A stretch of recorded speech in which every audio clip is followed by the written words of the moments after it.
The general election is coming up in just over a month, and we're helping you prepare with our series, Meet the Candidates. Today we are joined by Gary Snyder. He is the Democratic candidate for District 17 of the Indiana State Senate. Good morning. Thank you for joining us. Thank you for having me. How are you doing? A little tired today, yeah, but it's early. You were up. I'll ask you about this later. We'll talk about that later. So tell us a little bit about yourself. Where are you from? Where's home? I live in Huntington. I'm married. Been married for 23 years. Have 7 children. Oh wow! 6 girls. So that's a handful. So 6 girls. I run a radio station, an online radio station. Okay. I'm a veteran. I served in the United States Army as a light infantryman in the 10th Mountain Division. Thank you for your service. Thank you. And my background is in financial services. Worked for a large brokerage firm on their active trader desk, and then eventually as an anti-money laundering officer for a local brokerage firm. That's what brought me up here to Fort Wayne. Oh, so is your radio show about finances? No, it's politics. Okay. So you're down in Huntington. I know a couple things about there, like Nick's, of course. Right, but tenderloins. Yes. What else do you guys do for fun on your weekends? Well, we take care of our children. We just like to relax in a hectic campaign season. Mm-hmm.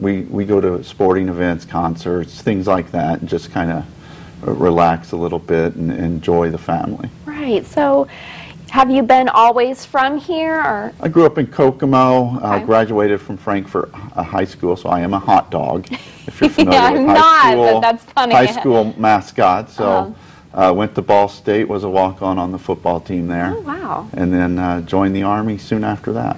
So how long have you been in Huntington? About 10 years. 10 years, wow. So what's your favorite things down there? We live in between the 2 reservoirs in State Park, so getting out into the state forests, hiking, things like that. All right, so I do this fast-paced round with my candidates that come on. So pizza or wings? Wings. Cake or pie is my one. Cake or pie? Cake. All right. Obviously. Cake, obviously. And then this one is, I know the answer to this one. Okay. IU, Notre Dame, or Purdue? It would be Notre Dame football. Which is where you were last night. And why I'm so tired. So big football fan? Obviously. Played it my whole life up through, college. So. Right. So I guess if there's one misconception that you want your potential constituents to know, what would it be? Well, I think a lot of times, especially in the 24-hour news cycle, that Democrats sometimes get labeled as either, that they're against something, and the big misconception is that Democrats are patriotic. They want what's best for America. We just have sometimes a completely different idea than what Republicans want, and I think most times it bears out that we're correct. Well, thank you so much, Gary, for joining us this morning. If you'd like to get any more information about what's going on our Meet the Candidates, we will tell you now that Snyder faces Republican incumbent Indy Zay for a seat in the Indiana State Senate for District 17. The general election is November 6th, and we'll be sure to put this interview on Wayne.com later today. We'll be right back.